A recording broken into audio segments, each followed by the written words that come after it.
Sera pour la refoua shlema de tous les malades, et en particulier Mona Kamuna Bat Nina, parmi les malades d'Israël, ainsi que Mordechai Ben Shimon, Esther Bat Miriam, Moshe William Atali et Daniel Ben Simon. Eliatlan. Alors, on arrive à une paracha qui, d'après notre mémoire, donc n'a pas été enregistrée. Et moi, je lui fais confiance. Il a dit qu'on n'a pas fait un cours sur Pinchas. C'est vrai parce que comme Pinchas tombe toujours Ben Hametzarim, la période des 3 semaines, on s'est plus attardé généralement sur les 3 semaines. Et je ne vous cache pas que j'allais préparer justement ces 3 semaines. Il m'a dit non, on l'a déjà fait. Alors j'ai dû improviser sur Pinchas. Bon, improviser, c'est un grand mot, puisque comme vous le savez, Pinchas est une paracha tellement riche. Et je me suis dit, le plus difficile, c'est quoi choisir. Et terminer toujours avec un message, puisqu'on a entamé déjà les 3 semaines.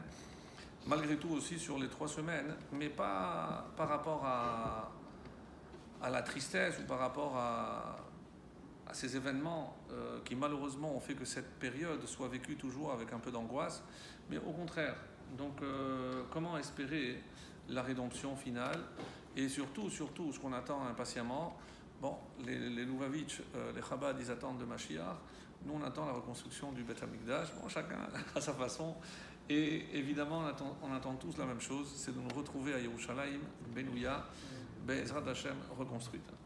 Alors, pour entrer dans le vif du sujet par rapport à la paracha de Pinchas, je voudrais d'abord attirer votre attention sur un point extrêmement étonnant et incompréhensible, puisque on va voir 2 fois d'affilée un phénomène unique.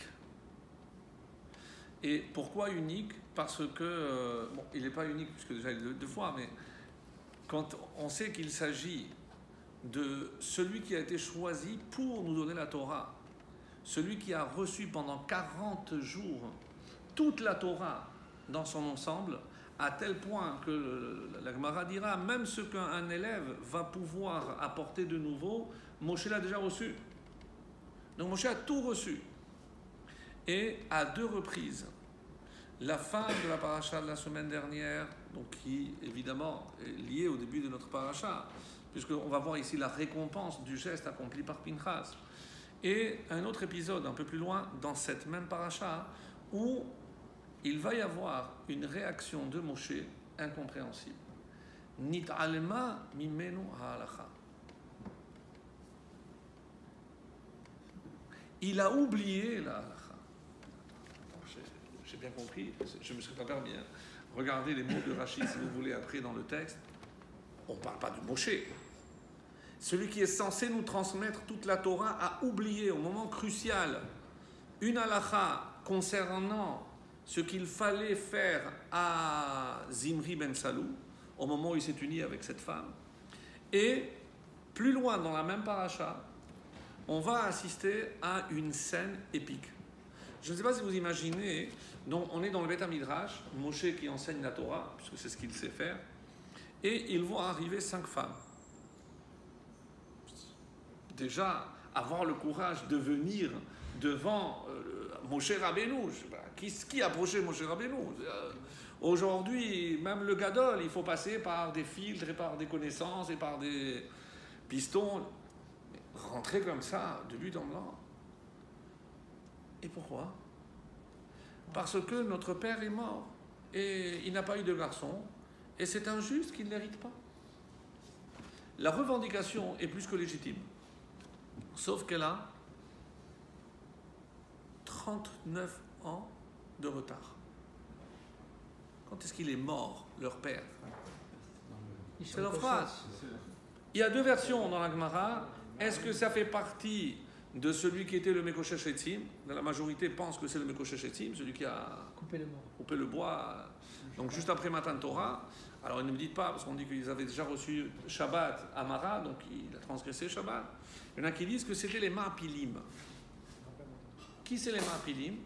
lorsque on a décrété qu'on n'allait plus rentrer en Israël, eh ben, ils se sont dit, non, on va quand même y aller. Et il a fait partie de ceux qui sont allés, évidemment, qui se sont fait tous tuer. La tribu des Ménaché. Oui, entre autres. Non. Je ne parle pas de ceux qui sont sortis d'Égypte avant tout le monde. Ceux qui ont voulu, voilà. Ceux qui, malgré tout, sont venus dire à Moshe, eh ben, si c'est comme ça, on va y aller. Non, c'est pas le moment, c'est fini, on ne peut plus y aller. Ils sont entêtés, ils sont allés, ils sont tous massacrés. Bon. Que ce soit l'un ou l'autre des cas, donc il est mort sans enfant, mais ces deux événements datent de 39 ans en arrière. Et vous allez me dire, oui, mais c'est parce que c'est maintenant qu'on va rentrer, c'est maintenant que la Ele Yechalek Haaretz, on va assister dans notre paracha à la répartition de la terre. Donc maintenant que tout le monde attend là impatiemment le bout de tarte, le bout de gâteau qu'il va recevoir, ben elles ont dit, c'est injuste que notre père, qui n'est pas mort parce qu'il a fait une faute gravissime, etc. Donc pourquoi ? Elles viennent et elles demandent, est-ce qu'on peut hériter dans ce cas-là ? Moshe dit. Alors, c'est pas le même cas que Pessar Sheni. Pessar Sheni, c'était unique. C'est pas quelque chose qu'on a reçu et qu'on a oublié. Pessar Sheni, c'est des hommes qui ont eu l'initiative, eux, de vouloir rattraper le Korban Pessah parce qu'ils étaient en état d'impureté. Et donc, ça, c'est vrai.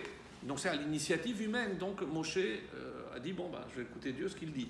Et ça, c'est une nouvelle loi. Ça, c'est clair. Les deux dont on parle ici, et c'est ce qu'il va dire d'ailleurs Pinchas, mais c'est Moshe, c'est toi qui nous l'as enseigné. Kanaim, Pogaimbo, les zélateurs, c'est eux qui doivent frapper le fauteur. Et c'est ce qu'il a fait Pinchas. Comment expliquer que Moshe a pu oublier ? Alors, sincèrement, on peut dire dans l'énervement, comme on a vu déjà quand il a frappé parce qu'il a lieu de parler, quand on s'énerve, lorsqu'on est triste, on perd le roi HaKodesh. Donc, est-ce qu'il était triste de voir cette réaction quand il a vu Zimri faire ce qu'il a fait? Il était tellement triste qu'on sait qu'en état de triste. Je peux vous apporter une infinité de réponses, et il y en a beaucoup. Mais cette année, j'ai trouvé une que j'ai trouvée extraordinaire. Extraordinaire. Mamash. Et elle est développée en se fondant sur un enseignement de son beau-père, du Rabbi de Lubavitch, pour le citer, puisque c'est lui qui donne cette réponse-là, donc évidemment qu'il faut le citer. Mais c'était vraiment, je pense que pour le coup, il a souvent comme ça des étincelles de génie, et lorsqu'on est face à une question aussi complexe, sincèrement, soit on va chercher très loin et très profondément pourquoi Dieu a voulu, ou alors la réponse est tellement simple, qu'elle nous aveugle, et c'est pour ça qu'on ne la voit pas. Et en l'occurrence, ici, c'est le deuxième cas. Mais je ne vais pas vous donner la réponse tout de suite, sinon il n'y a pas de suspense. C'est aussi lié à un autre épisode qu'on va retrouver ici dans cette paracha, et c'est pour ça que je voudrais faire le lien entre ces trois parties, puisque la paracha de Pinchas, s'il est vrai qu'au début on va assister à la récompense, et les gens s'étonnent, mais c'est Pinchas ben El-Hazar ben Aharon à Cohen. Il est déjà fils de El-Hazar, fils de Aharon. Alors pourquoi Dieu lui promet maintenant la Kehuna, la prêtrise? Il est déjà descendant. Il est déjà Cohen. Non. Rashi explique que la Kehuna a été donnée, donc au moment où elle a été donnée à Aaron et ses fils. Point. Donc, et maintenant, parce qu'au moment où ça a été donné, ça veut dire que Pinchas vivait déjà. Donc s'il n'a pas reçu, il avait été exclu. L'explication très belle. S'il avait été Cohen, et il avait fait le geste qu'il a fait, il aurait perdu la Kehuna. Parce que Kohen sheharag nefesh mi Israël pasoul.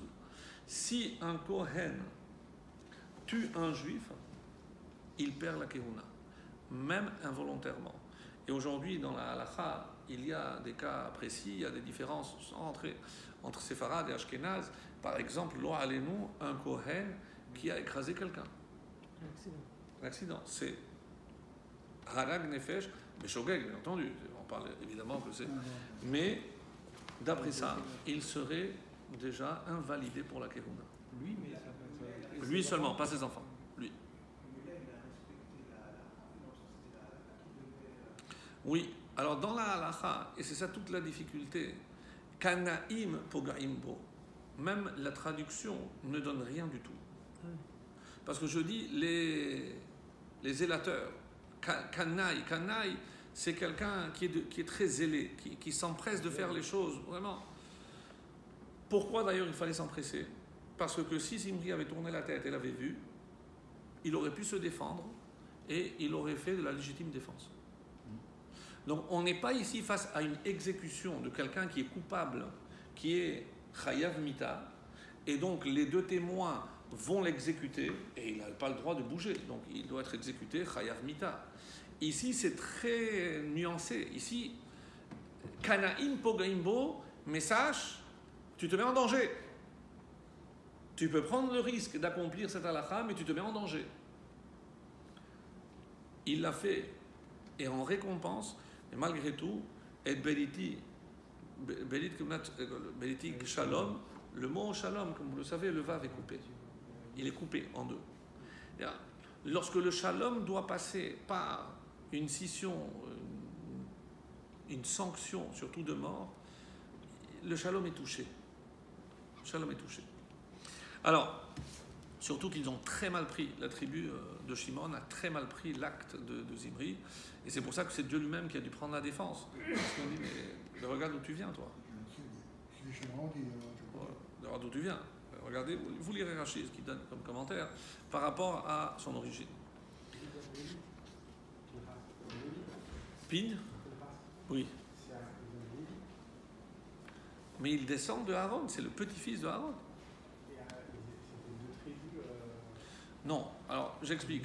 Il n'y a pas de tribu de Kohen, comme vous le savez, il y a la tribu de Lévi.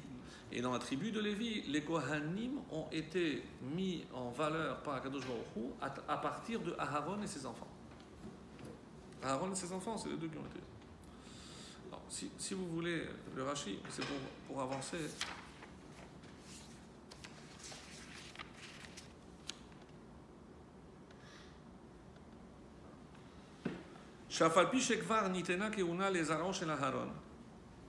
Même si déjà la Kehuna, la prêtrise a été donnée, donc c'est sur le mot Kehunat Olam, elle a été déjà donnée à la descendance d'Aaron.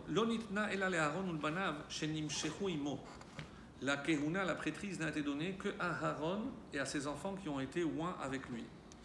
Ul toledotehem, chez Yolidu Achare Hamshachatan, c'est ceux qui allaient naître après l'onction.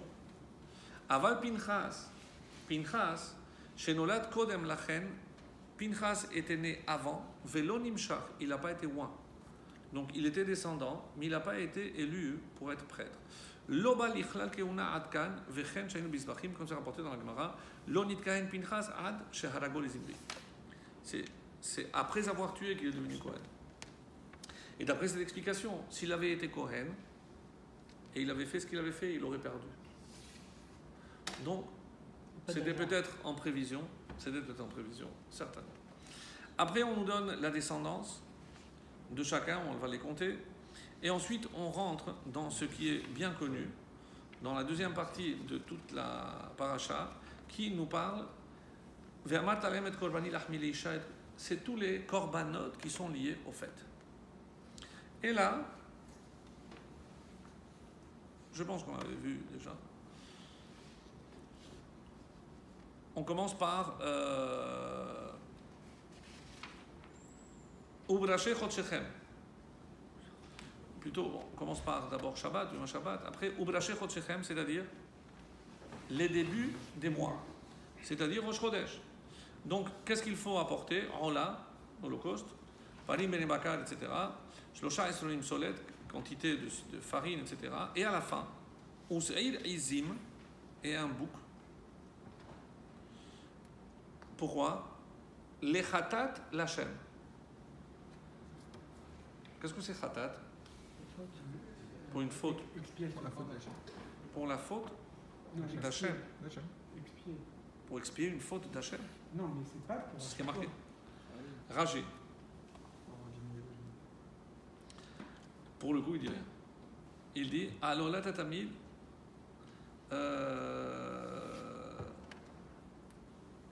Il dit rien. Bon, alors on peut dire que c'est pour que le peuple juif expie pour Hachem. Mais dans l'expression khatat, Khatat, c'est pour une faute Beshogeg.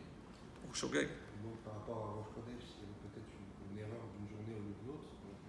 donc on aurait pu faire une erreur et c'est pour ça qu'on se fait pardonner. C'est pas ce que la Gemara dira. Pas sur ce point-là. C'est pas, vous connaissez tous cette Gemara, peut-être la plus complexe, parce que Dieu a fait une faute. Enfin, je ne peux pas parler comme ça. Il a diminué la taille de la vie. Bravo. Le Midrash nous dit que lorsque Dieu a créé le soleil et il a créé la lune, il y a marqué Shnei Amerot HaGedolim, les deux grands luminaires. Et Hamaor Hagadol les Memshelet Hayom, et Hamaor Hakatan les Memshelet Halayla. Papa, arrête. Tu me dis deux grands astres, et après tu me dis le grand luminaire et le petit. Tout de suite, vous verrez Rashi, c'est là-bas que Rashi s'exprime. Qu'est-ce qu'il a fait Hachem? C'est le pas fameux Midrash. Les deux sont venus, et surtout la lune. Elle est venue et elle a dit Hachem, comment tu as fait une couronne pour deux têtes? Il y a le soleil et la lune, on est pareil, il y a une seule couronne. Tu as raison. Qu'est-ce qu'il a fait? Il a diminué.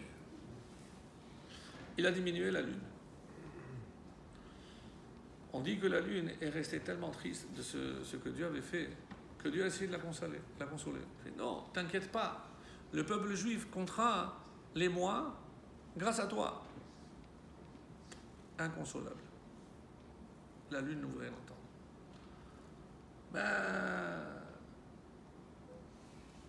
Tous les plus grands seront appelés comme toi, Hakatan. Shemuel Hakatan. Inconsolable. La lune est restée inconsolable. Alors pourquoi, si Hachem voulait la consoler, pourquoi il ne lui a pas rendu sa taille normale? Il lui rendra, mais. C'est ce qui a marqué, c'est ce qu'on dit dans certains livres, vous verrez, c'est la formule qui est écrite à la fin de Birkat Alevana, où on dit que la lune brillera 7 fois plus. Quand? Biat HaMashiach. Alors, on va essayer de comprendre en quoi ce passage-là est un passage central. Après, on va parler de toutes les fêtes, mais dire que Dieu a fait une faute, d'abord, c'est très difficile de dire une chose pareille. Dieu, c'est ce qu'il fait. Une faute, par inadvertance ou volontaire, c'est une erreur. D'ailleurs, d'après le Harizal, vous savez que chaque... C'est obligatoirement une erreur. Khatat, c'est une faute. Chet, c'est une faute. Dans Khatat, il y a Chet. D'après le Harizal, vous savez que chaque mois correspond une lettre. Le mois de Tammuz dans lequel nous nous trouvons est représenté par la lettre Chet, la 8e lettre. Et le mois de Av, Tête, 9 d'ailleurs. C'est 9, c'est le 9e mois. Chet et Tête, c'est Chet, c'est la faute. Les deux.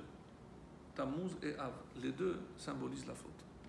C'est là où on va faire les fautes les plus graves, le mois de Tammuz et le mois de Av. Il faut rappeler, mes amis, que quand je dis les fautes les plus graves, celles dont les conséquences seront les plus graves. Nous savons très bien que dans le désert, il y a eu 2 grandes fautes qui nous ont coûté très cher. La première, on l'a rappelé 17 Tammuz, c'est le veau d'or. C'est le veau d'or. C'est le veau d'or. C'est, d'après l'explication profonde des Chachamim, la faute des veaux d'or, c'est celle qui va entraîner la destruction du premier temple.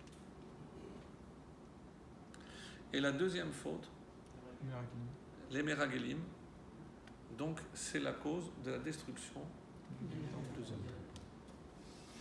Ce n'est certainement pas moi qui me permettrai de dire que le premier est plus grave ou le deuxième est plus grave. Mais aujourd'hui, nous, on peut dire, et on peut, même si la Gemara l'avait dit, que la première destruction a été réparée au bout de 70 ans. C'est l'exil de Babel qui a duré 70 ans. La destruction du deuxième temple, avec la destruction par les Romains, donc la Galoute Édom, 4 exils. on a déjà compté 1950. 2000 ans. Qu'est-ce qui s'est passé pendant ces 70 ans? Bon, Haman a voulu nous exterminer. Baruch Hashem, non seulement il n'a pas réussi, on est revenu, on a reconstruit le Beth Amikdash. Deuxième temple, depuis qu'il a été détruit donc par les Romains, déjà la destruction en soi, l'exil, et après la Shoah, l'Inquisition, les croisades, les pogroms. Nous, on a quelques manuels d'histoire qui peuvent nous donner peut-être un peu l'ampleur de ces catastrophes. Mais vous saviez, les croisés, ce qu'ils faisaient lorsqu'ils tombaient sur un village juif? Il y a des témoignages. Ils rassemblaient tous les habitants dans la synagogue et ils y mettaient le feu. Ça, c'est les gentils croisés. Cœur de lion. Marchema. Marchema. Les nazis, c'est des enfants de cœur à côté. Marchema. C'est ça, il ne faut pas croire. C'est-à-dire que, qu'est-ce qui se passe? C'est vrai que c'est tellement loin. Pour nous, c'est beaucoup plus loin. Donc, on est peut-être moins touché.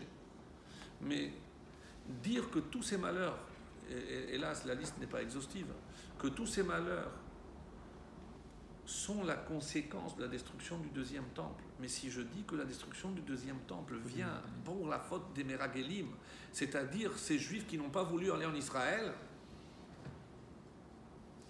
lorsqu'ils le pouvaient.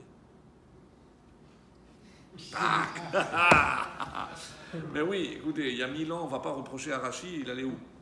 Et pourtant, bon, on voit le Gaon de Vilna, il a envoyé ses élèves, le Baal Shem Tov a envoyé ses élèves. C'est pas la même chose. Non, c'est pas. Non. Ne prenez certainement pas mal ce que je dis. Chazé Shalom. Mais c'est dur. C'est très très dur. Il y a une thèse qui dit qu'on va être tous obligés dans pas longtemps. Hein. Ah ben c'est clair. Ah, j'ai entendu un truc aujourd'hui. Ah ben c'est clair. C'est clair. Écoutez, de toutes les façons, l'histoire, c'est un petit peu comme un entonnoir.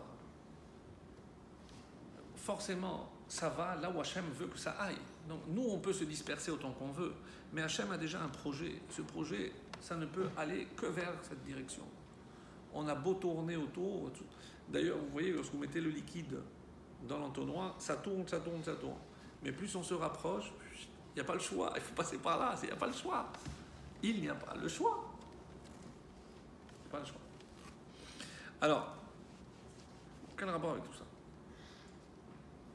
Alors, avant de revenir sur l'oubli, si on peut appeler ça, de Moshe, puisqu'on a parlé des deux temples, grâce au mérite de qui on a eu le premier temple?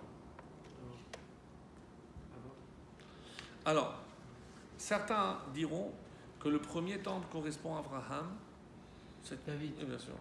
Le deuxième, Yitzhak, et le troisième, c'est Yaakov. C'est marqué comme ça. Je crois que c'est dans le Maharal, il me semble. Mais il y a une autre explication que je vais vous lire, parce que j'ai trouvé que c'était magnifique. 15. Non, c'est le Maharal que je vous lis maintenant. Yesh sod ne'elam lama bet hamikdash charav beshlosha averot elu. Nous savons très bien pourquoi le premier temple a été détruit pour les 3 fautes. C'est la Gemara. C'est la Gemara qu'on fait pendant cette période. Et quelles sont ces 3 fautes? Avodah Zara, Shfichut Damim et Gilui Arayot. Les 3 fautes capitales, les 3 pour lesquelles un juif doit se laisser tuer plutôt que de les transgresser. Donc, lama bet hamikdash charav beshlosha averot elu. וזה כי מקדש ראשון היה לכלל ישראל בזכות 3 אבות הקדושים. Et il rapporte comme ça au nom du Maharal de Prague. Que le premier Beth Amikdash a existé grâce au mérite des 3 avot, des 3 patriarches. Et alors, Ve'avot ayu mamash ha'hipuch mishlosha avedot. Et ces 3 avot, les 3 patriarches, sont l'antithèse de ces 3 fautes. Et il explique. Avraham Avinu aya hipur migilui arayot. Avraham Avinu était tout le contraire de Gilui Arayot. Zechuto ma'alato shel Avraham Avinu hi perishato legamre mi'inyan ze kemo shamru. Et comment c'est marqué? Parce que on dit qu'il a découvert sa femme quand il a vu qu'elle était belle. Jamais il avait regardé sa femme autrement que sa femme. Veilou Beraham Kativ, et c'est marqué Hinena yadati ki isha yefat mar'eat. Maintenant je me rends compte comment tu es belle. Il n'a jamais regardé une femme. Avraham Avinu. Zechuto ma'alato shel Yitzhak Avinu, et Yitzhak harchaka me avodah zara. Il s'est éloigné de la avodah zara. Pourquoi? She'ari masar nafsho liot korban le Hashem. Tellement que lui-même s'est constitué en korban. Donc c'est l'inverse de la avodah zara. Yaakov Avinu neged shfichut damim, ki Yaakov Avinu lomet. C'est marqué qu'il a eu l'omet. Et pourquoi il a eu le mérite de ne pas mourir? Parce que lui, c'est l'antidote de Shfichut Damim, de la mort. C'est le génie du mal. Donc, ces trois fautes. Qu'est-ce qui s'est passé? Pourquoi on a perdu le Beth Amikdash? Parce que, écoutez, c'est comme si les Avot nous avaient donné un crédit. Chacun a eu un mérite, comme l'a dit le Maharal ici, chacun a un mérite particulier. Donc on a un crédit grâce à eux. Sauf si on touche l'essence de ce que les trois représentaient. Lorsque le peuple juif a commencé à faire Shfichut Damim, Avodah Zara et Gilui Arayot, du coup, le mérite des Avot ne pouvait plus nous protéger. On a perdu le Beth Amikdash. On a perdu le Beth Amikdash. Alors, Nimtza de Yesod vekiyum Mikdash Rishon, c'est sur quoi se basait le premier Beth Amikdash? Haya hipur shel shalosh averot achamorot. Velachen davka bidvarim elu shehem hayesodot shel Mikdash Rishon, puisque c'était la base et les fondations du premier Beth Amikdash. Bahem haya churban. C'est lorsqu'on a touché à ces principes, à ces fondations, c'est écroulé. כי באברהם על העבירות האלו בטלה יסוד קיומו, וכשנפל היסוד, נפל הבניין. Lorsqu'il n'y a plus ce yesod, cette base, le Beth Amikdash ne peut plus tenir. Il disparaît. ובחורבן בית הראשון, תמה זכות אבות. Ce qu'avait dit le crédit, c'est fini. Il n'y a plus ce crédit-là. On a perdu ce mérite. Maintenant, Aval le Mikdash Sheni. Qu'est-ce qui s'est passé le deuxième Mikdash? C'est la trêve. D'où ça vient? Donc il faut voir maintenant, grâce au mérite de qui alors? Le premier, je viens de dire que c'est Avraham Isaac Yaakov. Ouais. C'est Aaron. Shalom, c'est la trêve. אבל במקדש שני היה מעלה של אחדות שלא היה בבית הראשון. Dans le deuxième Beth Amikdash, on a atteint un niveau de Achdout exceptionnel, qui במקדש ראשון נחלקה מלכות בין ישראל ויהודה. Rappelez-vous, c'est le fameux schisme. Exactement. Entre Malchut Israël, Malchut Yehuda. Ils se sont séparés les 10 tribus avec les deux. Avec Roboam et Jéroboam. ובבית השני לא היה חילוק בישראל. Le deuxième temple, lorsqu'il a été reconstruit, on a atteint un niveau de Achdout. Grâce à qui? Ezra. Ezra. Mais celui qui avait fait tout le travail préalable, c'est Mordechai. Ah bon? Bien sûr, juste avant.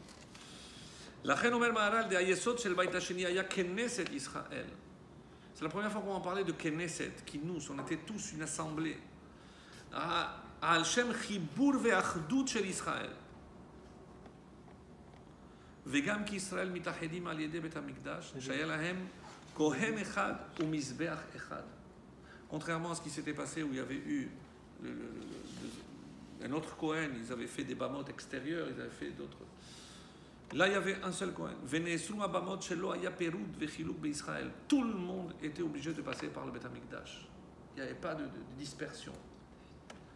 ומפני כן נחרב בית שני, בשביל שנאת חינם. שנחלק לבבם והיו מחולקים, כי כיוון שנתבטל האחדות, une fois que cette אחדות a disparu, היה מעלתם בבית השני אז, כשנפל היסוד, נפל הבניין. La même chose. Ce deuxième Beth Amikdash a été reconstruit grâce à la Achdout. Lorsque la Achdout a cessé, ça a disparu. C'est qui ולכן סיבת החורבן של מקדש שני הייתה העבירה של שנאת חינם. Parce que שנאת חינם, c'est celle qui amène le péroud. C'est pas la sinat rinam. La sinat rinam comme cause première, mais quelle est la conséquence qui, elle, a entraîné la destruction? C'est le péroud, la dispersion entre les juifs. Lorsque les juifs ne sont pas unis. Lorsque les juifs ne sont pas unis. Non, les juifs n'étaient pas unis au Et alors, si maintenant moi je remonte, pardon, Ils n'étaient pas unis au second Beth parce qu'on dit qu'il n'y avait que 70 000 qui sont remontés, qu'Israël n'a pas trouvé un seul Lévi, avec toi, lui, etc. ouais, et tout. toi tu parles de la reconstruction. La reconstruction s'est faite à dure peine. C'est vrai. Mais il a duré combien de temps? 400 ans. 420 ans. 420 ans. Donc une fois que le temple, parce que ceux qui sont restés étaient sceptiques, c'est fini, on ne pourra jamais reconstruire le temple.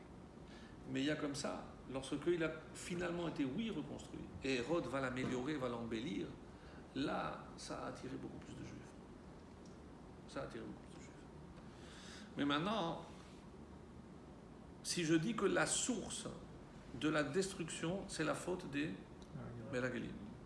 Ça veut dire qu'au niveau des Meragelim, il y a déjà eu un péroud, il y a quelque chose qui a entraîné une dispersion, une séparation.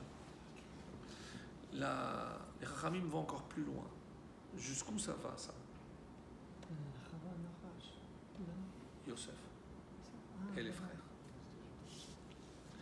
La séparation entre Yosef et les frères. C'est Yoshua et les Meraglim. Exactement. C'est pour ça que Yehoshua et Caleb sont restés, sont séparés des 10 autres. On aurait même pu dire 2 contre 10. C'est un peu comme la séparation du premier Beth Amikdash. 10 tribus et 2. C'est cette séparation qu'il y a eu. Il y a quelqu'un qui n'a pas fauté lors des Meragelim.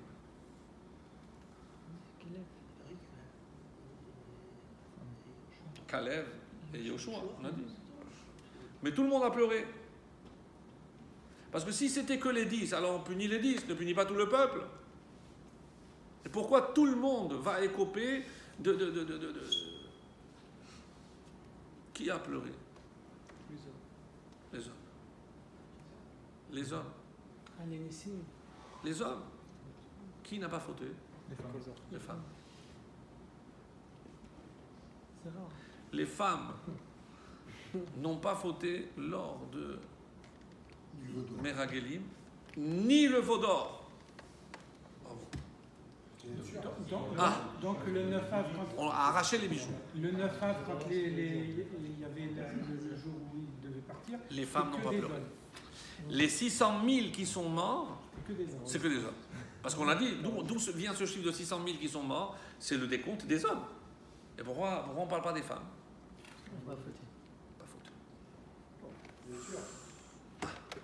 Bien, d'habitude, l'homme, il écoute la femme. Ah, il aurait dû, là, pour le coup, il aurait dû.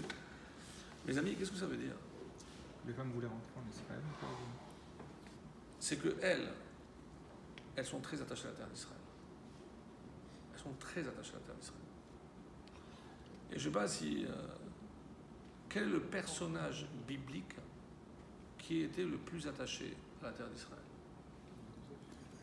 Bravo. Bravo. Yosef. Vous savez que Yosef, la valeur numérique, c'est 156. Comme Israël. Tzion. Ah ouais. Voilà, bravo. Ouais, écoutez alors.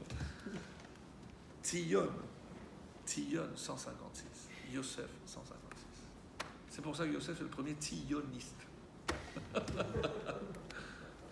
Incroyable.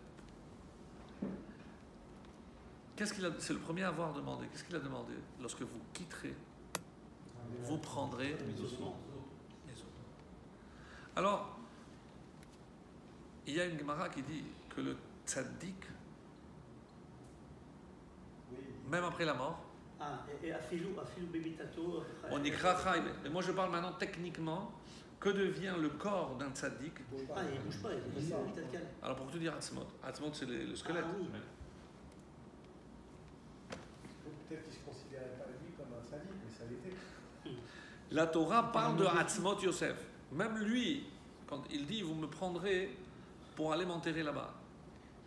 Après, Yehuda aussi, on a dit. Le problème, c'est qu'il Il n'a pas demandé. Il n'a pas demandé. Mais il a été obligé, ils ont été obligés de le. Midrash. De le. Comment? De le. Yaakov, Non. ils l'ont embaumé. Embaumé, mais même Yosef. Oui. Mais Yaakov, il n'a pas séjourné, il n'a pas été enterré. Il est mort, il avait demandé, Yosef Tout de suite, était. Tout de suite, il a pris. Ils sont tous allés avec une délégation. Même les voisins, ils ont visé. Mais c'est qui? Ils l'ont embaumé parce que ça prenait plus d'un mois pour y aller. Mais Yosef, il a été enterré, puisqu'il fallait attendre la sortie d'Égypte pour que Moshe aille chercher le corps. Donc ça faisait un sacré temps. Oh, mais il est enterré dans un haram. Il était dans l'île, bravo, à l'Échor, lorsqu'il a tiré.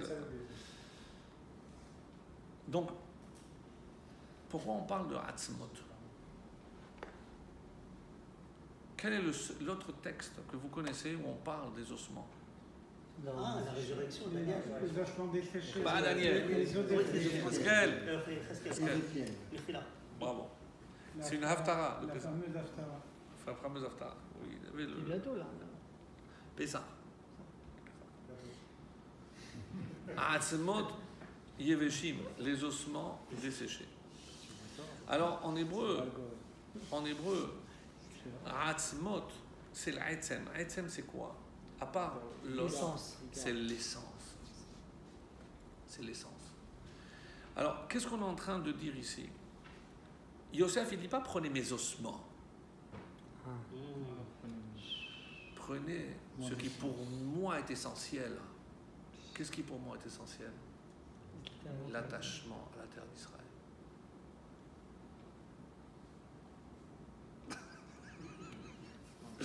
Non, je ne vais pas vous faire la hasra, rien du tout. Je ne cherche pas à me justifier, les amis. Mais c'est écrit. Hatzmot Yosef. Parce que c'est inconcevable de dire qu'il parle de lui-même. La Torah parle de lui-même en parlant des ossements. Donc on sait très bien cette analogie qu'on fait lorsque j'ai deux termes, ou dans le Nar, on parle de Hatzamot, c'est Hatzamot Yeshevot. Il y avait chose. Et de quoi on parle là-bas? De la résurrection. La résurrection. Pourquoi préciser que les ossements sont desséchés? Ça veut dire qu'il ne restait plus rien. Il n'y a plus rien qui puisse pousser. À partir, il n'y a plus rien. Tant qu'un os, il y a encore un peu de chair dessus, là, rien, sec. Et quel est le lien avec la terre d'Israël? Quelque part, pour nous dire, c'est que tant qu'on gardera ce que Yosef nous a légué, c'est-à-dire l'attachement, l'amour, oui, pourquoi pas, bravo, l'amour à la terre d'Israël, eh bien, on pourra ressusciter.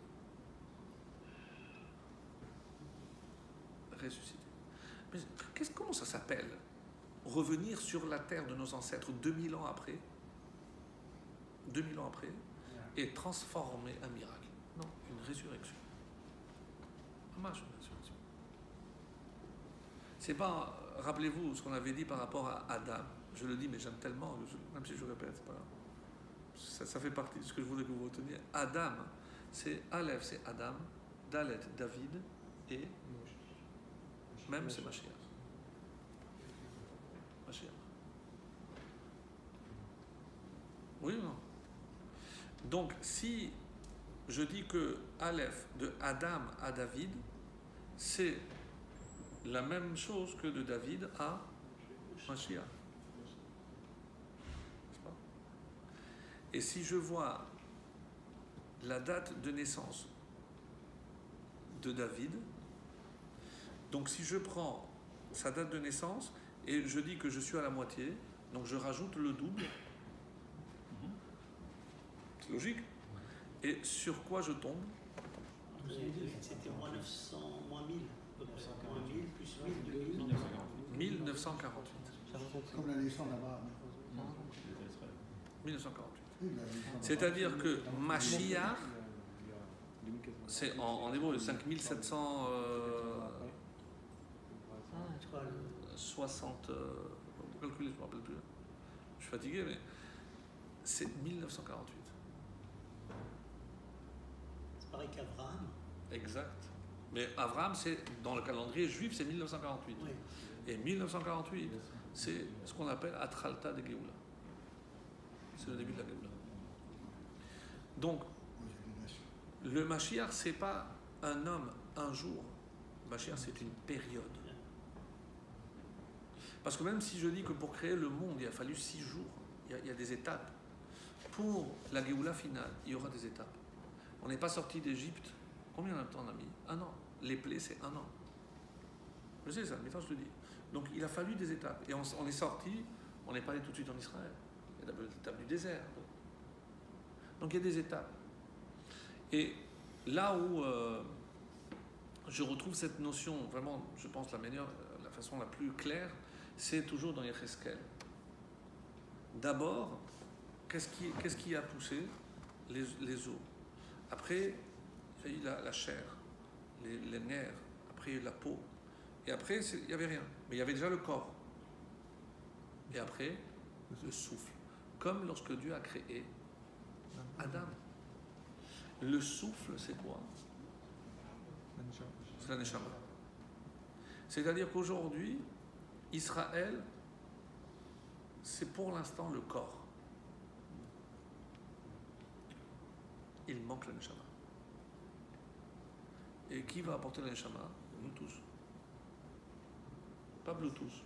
Ça ne marche pas à distance. Il faut aller sur place. Il faut wifi. Ah, là, Il faut wifi. ah oui. Oui. Non, si, il fit 8. Ça, oui, ça, c'est... 8, c'est, comme vous le savez, c'est l'infini. Alors, ça, c'est les ossements desséchés. Et si vous vous rappelez, ceux qui étaient là, quand j'avais fait ce cours-là,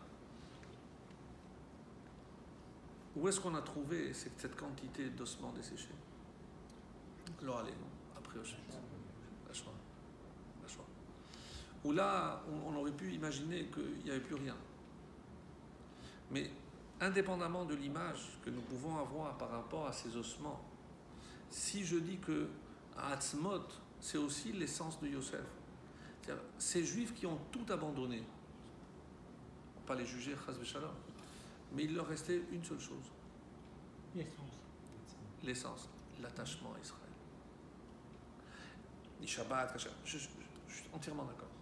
Mais il leur restait ce que Yosef a tellement lutté pour qu'aucun juif, le plus éloigné de la Torah, ne perde jamais. D'ailleurs, c'est eux qui l'ont construit. Et curieusement, C'est eux qui l'ont et c'est ce que tant de religieux ont du mal à accepter. accepté. Comment se fait-il que ce soit des juifs tellement éloignés de la Torah? Et là, je reviens à Tzelofrad. Excusez-moi, mais je saute un petit peu du coq à l'âne. Pourquoi Tzelofrad a transgressé le Shabbat? Parce que tu disais que Du Shachem. faire la Torah en dehors d'Israël, c'était pas utile. Je vais être plus méchant que toi. Ça va rien. Comme mourir. C'était Il a préféré mourir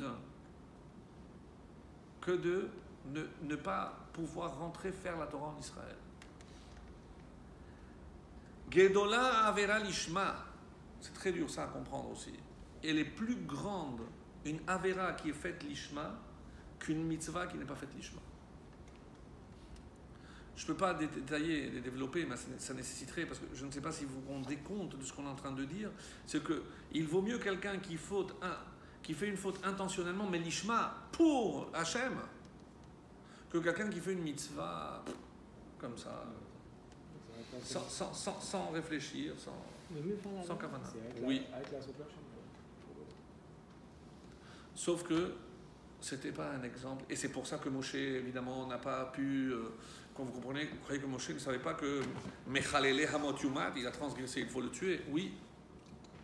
Mais que se passe-t-il, rappelez-vous ce qu'on avait dit, lorsque il transgresse volontairement l'Ishma? Il l'a fait pour Il l'a que fait ça pour se passe. montrer.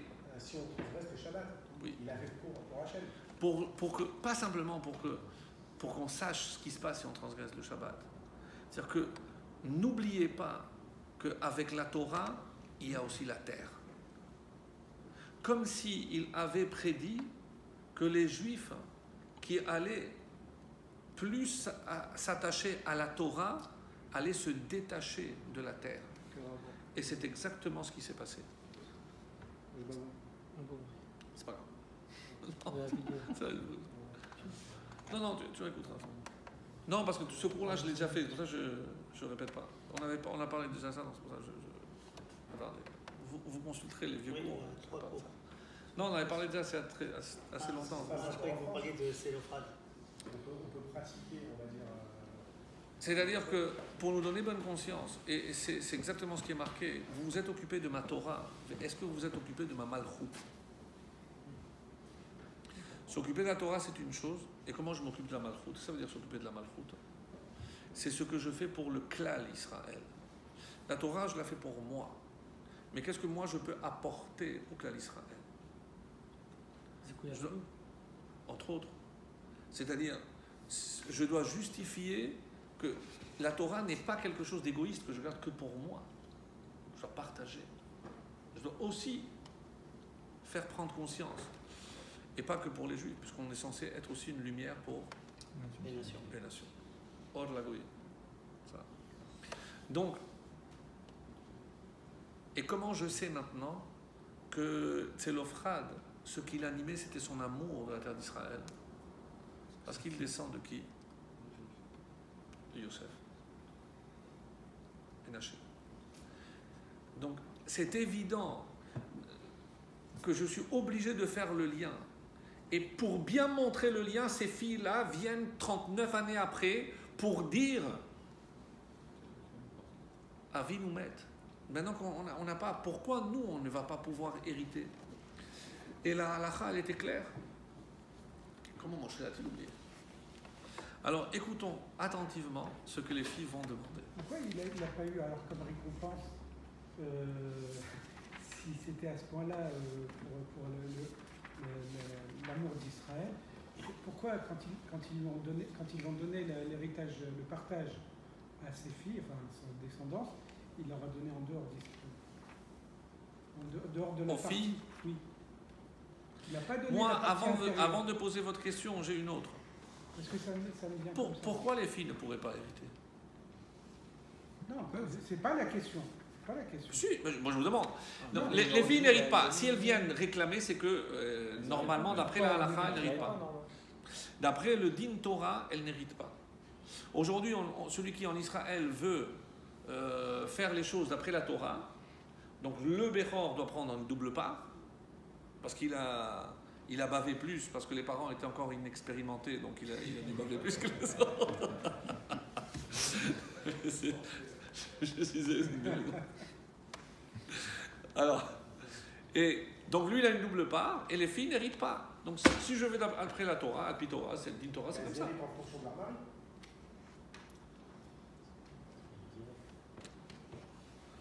Pour que le mari ne profite pas, c'est ce que tu veux dire? Pourquoi? Non, mais le mari, il hérite. Puisque ça, c'est pour les hommes. Donc elle a son mari. Elle a son mari. C'est pas pour ça. Ici, on parle de l'héritage de la terre d'Israël. Et comme vous le savez, il y avait donc une répartition où chaque tribu a eu une parcelle. Donc il y a eu un départage, et c'est Yehoshua qui, une fois rentré en Israël, sera occupé donc de marquer toutes les limites, de distribuer. Ça va prendre quand même 7 ans de guerre, de conquête, et 7 ans de partage. Donc c'est pas une mince affaire de déplacer, marquer toutes les limites, etc. Donc ça a été quand même très long. Vraiment très très long. Alors, Vatikravna, c'est le chapitre 27. Vatikravna ben Otzelofrad ben Chefer ben Gilad ben Machir ben Menaché. Ah, on remonte jusqu'à Menaché. On sait que c'est Yosef. Les Mishpechot Menaché ben Yosef. si vous aviez encore un doute, de qui on parle, pas Ménaché ben Yosef, c'est clair. Vele Shemot ben Yosef. ותעמודנה לפני משה ולפני אלעזר הכהן ולפני הנשיאים וכל העדה. C'est pas Moshe, on peut vous voir 2 minutes. On veut l'assemblée générale, tout le quartier général.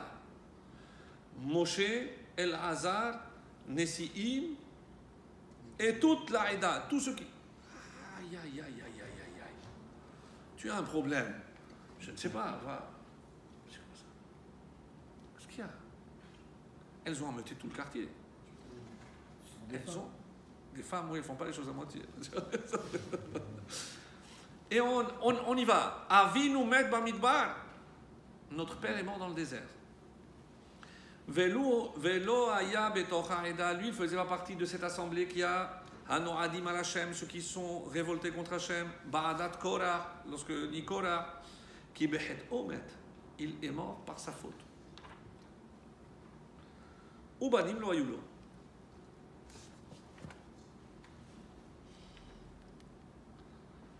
Lifne Moshe velifne Elazar, un Rashi exceptionnel qui nous dit qu'est-ce qu'elles ont attendu. Magid shelo amdu lifnehem ela beshnat ha'arbaim. Quand est-ce qu'elles se sont présentées devant Moshe? La 40e année, donc ça fait 39 ans que ça a eu lieu. Le papa il est mort il y a 39 ans. C'est-à-dire, mes amis, c'est que si ça fait 39 ans qu'il est mort, quel âge ont ces filles-là? La plus petite a 39, 40. Donc c'est des morceaux de dames. Non, je veux dire, c'est pas des petites filles qui viennent, notre papa. Non, on a ici. Ouais, c'est du lourd. Non. Et elles ne sont pas mariées. Parce que il y a quelque chose qui est resté de travers. Parce qu'elles savaient déjà qu'ils n'allaient pas hériter. Mais là, elles prennent leur courage. La 40e année. Et qu'est-ce qu'il dit Rashi? Achar shemet Aaron. Aaron. Après que Aaron soit mort. Comme si elles ont attendu la mort de Aaron pour parler. Parce que c'est normal. Ah, j'écoute. Parce qu'on attend toujours, dans les villes de refuge, quand quelqu'un a fauté, on attendait que le Kohen Gadol il change. Pas mal. Pour pouvoir aller. Pas mal. Hein? Ça c'est pour une mort par inadvertance. Oui. Vous savez qu'entre Moshe et Aaron, qui était le plus aimé du peuple? Aaron. Chol Bet Israël. Maintenant que Aaron est mort, les filles se sont dit, le peuple risque de se disperser. Le peuple risque de se disperser. Qui faisait l'union? Qui soudait, comme il a voulu dire? Qui soudait véritablement le peuple? Plus même que Moshe, c'est Aaron. Donc maintenant, quel est le risque? C'est qu'à la mort de Aaron, qu'est-ce qui s'est passé? Qu'est-ce qui a disparu? Anané Kavod. On n'est plus protégé. On n'est plus protégé. Donc elles se sont dit, le peuple risque de se disperser ou de se révolter contre Moshe. Donc elles ont voulu marquer le coup pour que Moshe assoie leur autorité. Alors on comprend encore moins comment, avec tout ce contexte-là, Moshe oublie.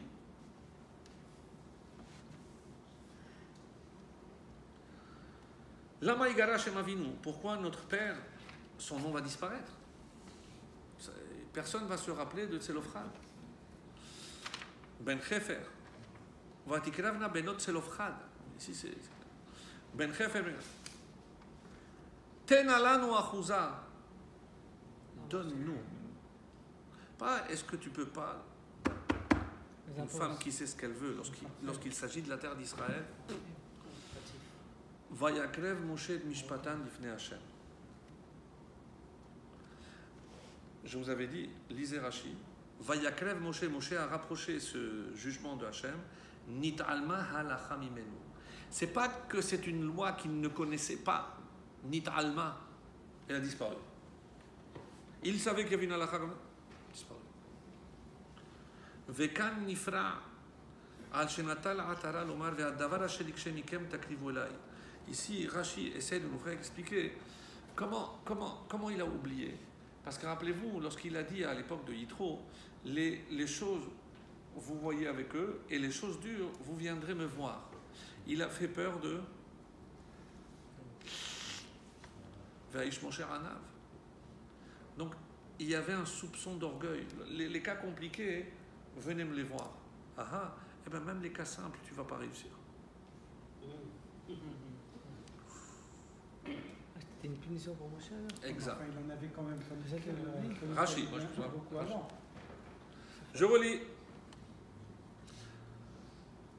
Al shenatal atara lomar, il a pris cette couronne en disant Hadavar asher yikshe takrivun elai. Ce qui sera difficile pour vous, vous viendrez me voir moi. Moi, apportez-moi que les cas difficiles. Et ça, c'est un cas simple. C'est quoi la halakha? Lorsqu'il n'y a pas de filles, lorsqu'il n'y a pas de garçons, les filles héritent. Qu'est-ce qu'il y a comme halakha? Donc oui, c'est une punition. Davar acher, Rashi n'est pas serein. Ça le dérange de dire. Nous, on est dérangé. Imaginez Rashi qui doit écrire ce qu'il écrit. Donc, comment il doit se sentir? Alors, qu'est-ce qu'il dit? Davar acher. Reuya haïta parasha zo likatev alide Moshe.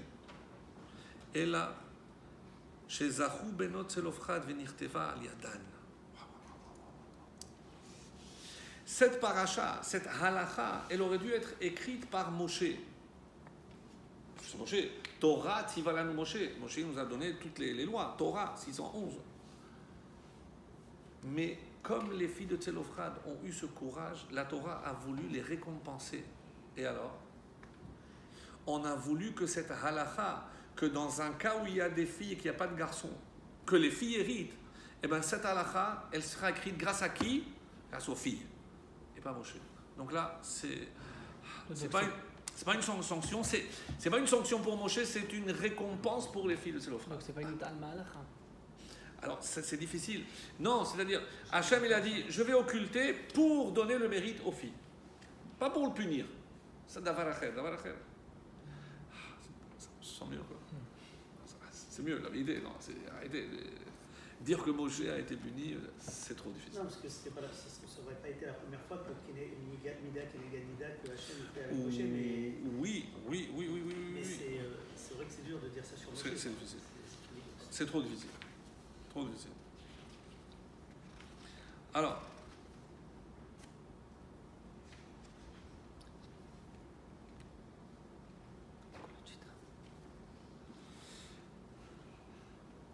je viens maintenant à la fin de Balak. L'éné Moshe, donc le verset, pour ceux qui veulent voir après, le verset Vav. L'éné Moshe, Pinchas est venu aux yeux de Moshe. Non, pardon, c'est Zimri qui a pris la fille, l'éné Moshe ou l'éné Koladot. Qu'est-ce qu'il a dit? Amrulo, donc c'est Zimri, Moshe, Zoasura ou Muteret, cette femme, elle est permise ou interdite? Attention, Im Tomar, il fait le pilpoul, c'est Zimri, mais c'est un gadol. Im Tomar Asura, attention, si tu me dis qu'elle est Asura, Batitro, Mitira Lecha, alors la fille de Yitro qui te l'a permise. Comme c'est rapporté là-bas dans le Midrash. Vehema Bochim, et le peuple pleurait. Pourquoi? Nit'alema mimenu ha'halacha, la même expression, 2 fois de suite. Dans la même paracha. 2 fois de suite. C'est trop. Comment je peux dire que Moshe, 2 événements, un qui se suit, les 2 qui se suivent, Nit Alma, juste à ce moment-là, il a oublié. Trop difficile. Trop difficile. Rashi, donc Nit Alma, Mimenu Alacha, que quoi? Kol Aboel Aramid, Kanaim Pogimo. C'est ça la Alacha. Ga'ou Kullam Bepria. Si Moshe ne connaît pas la Alacha, là, tout le peuple a pleuré.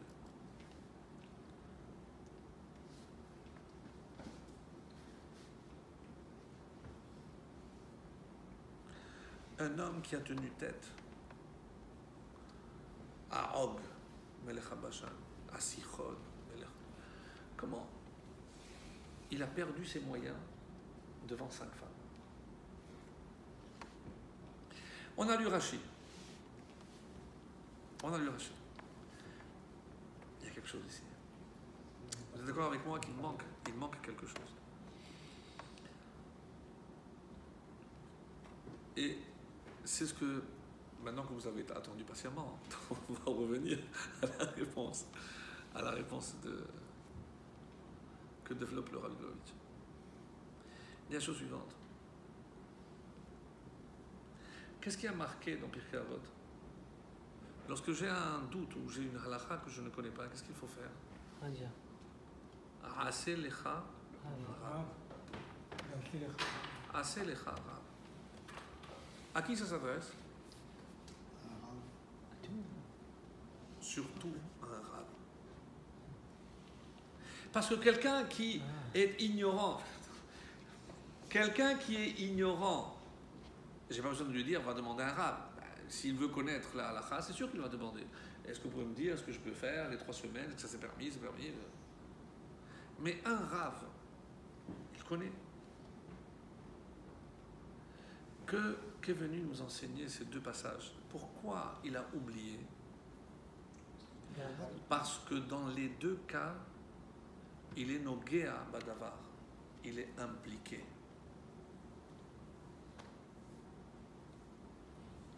Je vais expliquer. D'abord, je le dis après. Qu'est-ce que ça veut dire qu'il est impliqué? S'il dit elle est interdite, et qui t'a permis Tzipora. Et s'il dit elle est permise, il l'a permise parce que lui il s'est permise, il est coincé. Nit'alema mimenu, on l'a empêché de le faire. Pas qu'il a oublié que. Une réponse. C'est parce que comme il est touché directement, il ne peut pas. Où est-ce qu'on a vu cette notion de nit'alema? C'est lorsque Yaakov ratza legalot et aketz. Et d'un seul coup, Hop, le blanc, il a oublié. Ça veut dire quoi? Il a vu tout jusqu'à Biat HaMashiach. Il a vu, Yaakov Avinu savait tout. Il a vu. Il a voulu parler, hop, le blanc. Ici, c'est pour protéger Moshe. Pour le cas de Pinchas, c'est clair, parce qu'il est touché directement, parce que déjà dans l'expression, toi tu as pris la Tzipora, alors tu vas pas me faire le coup maintenant, c'est permis ou interdit, tout tu as fait ce que tu as voulu. À qui tu as demandé? Mais c'était avant Matan Torah. C'est évidemment que je l'ai converti. Il ne se défend même pas. Surtout que c'était évidemment avant Matan Torah, donc la question ne se posait même pas. Pourquoi? Mais évidemment, c'est ça le vice. Mais le point le plus difficile, c'est ici, avec Benot Zelofra. Elle n'avait pas de descendants.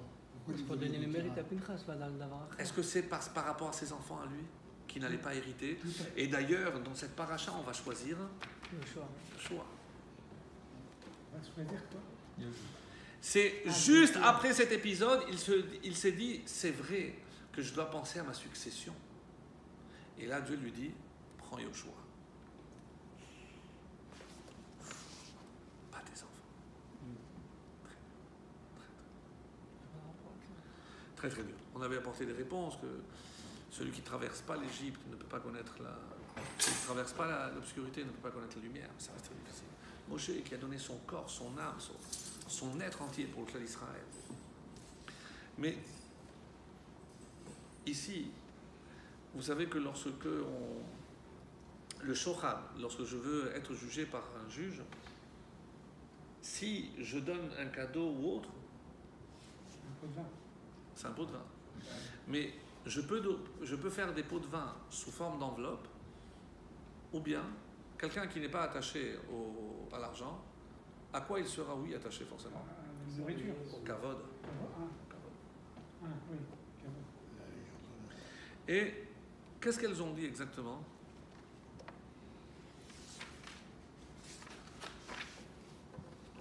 ותעמודנה לפני משה ולפני אלעזר הכהן ונסים וכל העדה בטח ומועד אבינו מת במדבר ולו לא היה בתוך העדה נועדים בעדת קורח. Mais lui, il ne fait pas partie de ceux qui se sont opposés à toi. C'est mort, il ne peut plus parler. Toi, tu es intouchable, Moshe. Notre père n'a jamais voulu te faire du tort. Il n'était pas né avec Korah. Et toi, tu es intouchable. Il ne peut plus parler. 3, Elles ont 2 choisi mots. les bons mots. 2 mots. Oui, parce que je peux donner à quelqu'un du kavod. Et c'est une façon de payer aussi quelqu'un, en lui donnant du kavod. Elles ont fait exprès Très dur. de dire ça. Je ne pense pas qu'elles aient fait exprès, mais la Torah vient nous montrer ici que lorsque tu dois juger, mais que tu es partie prenante, ou que tu ne peux pas juger. Tu ne peux pas te porter un juge dans une situation qui te touche trop personnellement. Et ça, mes amis, c'est pas une tellement forme important. de respect quand même. Oui, c'est-à-dire Dire que qu'il était dénué de tout. Enfin, il n'y avait aucun doute que c'était lui. Quand ils l'ont dit pour Korah, nous on t'a toujours respecté. C'était de montrer du respect. Mais ce n'est pas forcément. Oui. C'est une défense. mais c'est quand même à ce Non, mais niveau-là. peut-être le préciser ça, Oui. à ce moment-là, Oui. c'est sûr. Oui. En tout cas, c'est comme ça que je l'ai lu. C'est comme ça que je l'ai compris et j'espère être fidèle à ce que le rabbi a voulu transmettre. Mais pour nous, c'est enseignement. Et c'est comme ça qu'il dit. Ouais, c'est comme ça qu'il explique. Parce que c'est impossible d'imaginer que si proche, Nit Alma, c'est la halakha, elle est partie. C'est pas lui qui a oublié. C'est comme si on lui avait retiré. Pourquoi ? Parce qu'il était tellement droit, Moshe, que s'il y avait un soupçon qu'il soit touché dans sa personne, on ne peut pas, il ne peut pas juger. C'est au contraire, c'est pour montrer la grandeur et la perfection de Moshe que si jamais il est à peine un soupçon, c'est fini. Mais justement, en lui ôtant ça, Il perd du kavod. On ne montre pas qu'il est grand, parce qu'il aurait été grand s'il Bravo. avait conscience de ça et qu'il n'avait pas répondu. Donc c'est... Et en parlant des grands, c'est peut-être ça, parce que c'est des femmes qui viennent. Il y a déjà eu un cas. Bravo.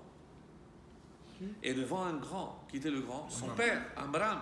Myriam est venue, papa, je m'excuse, mais tu te trompes. Mais tu ne parles pas comme ça au Gadolador. Oui. C'est vrai que d'après la halakha, il vaut mieux se séparer pour ne pas avoir des enfants pour qu'ils terminent dans le Nil. C'est vrai. Mais tu as oublié un détail. Là, c'est la Géoula. Là, on ne va pas d'après... Si eux, les Goïms, ont vu que le Goël allait naître, comment nous, on ne va pas le voir? Donc tu dois aller. Il est allé. La femme est tombée enceinte. De qui? Moshe Rabbeinu. De Moshe Rabbeinu. Et tout ceci pour nous montrer quoi? Que la lune commence à briller plus que le soleil. Les femmes, comme Rachi, qu'est-ce qu'il a dit? C'est parce que la Torah voulait donner le mérite aux femmes. Mais qu'est-ce qu'il est en train de faire Hachem? Réparer son erreur. Parce que qu'est-ce que c'est la lune? C'est la dimension féminine. Donc la dimension féminine a été diminuée. Donc on pense maintenant qu'elle a moins de place. Myriam était la première à montrer la place d'une petite fille. Ici, il y a 5 femmes qui arrivent. Et elles vont donner une leçon à Moshe. La lune commence à briller. Et plus on se rapproche de la terre d'Israël pour nous montrer que c'est lié à la terre d'Israël. Parce que concernant la terre d'Israël, cette lumière chez les femmes n'a jamais diminué. N'a jamais diminué. Donc, et c'est curieux, parce que qu'est-ce qui est marqué dans le Zohar? Que les femmes ne doivent pas faire Birkat Halevana. Nous, on doit se rappeler tous les mois, on espère qu'elle va grandir et que la malchoute du peuple d'Israël va grandir, le Mashiach, la royauté d'Israël, la royauté de Dieu, la féminité. Mais elle n'a pas besoin. Elle n'a pas besoin. Parce qu'elle va le vivre en premier lieu. Donc lorsqu'on vit dans sa chair. Exactement. Exactement. Et c'est peut-être ça, mes amis, ce qui traverse toute cette paracha. C'est comment Hachem, non seulement il nous demande chaque Rosh Chodesh, et pourquoi Rosh Chodesh est une fête pour les femmes? Parce que Hachem a amoindri, mais il a récompensé. Il a dit pour vous, c'est une fête. D'après la halakha, les femmes doivent éviter de travailler le Rosh Chodesh, etc. Comme Yom Tov. Donc, que Be'ezrat Hashem, cette dimension qui est liée à la terre, qu'on nous a occultée pendant 1900 ans, là, elle commence à briller. C'est peut-être pas du feu et des lumières sacrées, c'est la high-tech, c'est ce que vous voulez, mais petit à petit, cette lumière est en train de reprendre. Et Be'ezrat Hashem, ça c'est le début de la Géoula. Lorsqu'on verra que la lune commencera à briller, c'est pas pour rien que toutes nos fêtes, c'est le 15, parce qu'elle est pleine. Que non seulement elle soit pleine, qu'elle brille, qu'elle éclaire, qu'elle nous éclaire tous jusqu'à Biat HaMashiach, la reconstruction du troisième temple. Amen.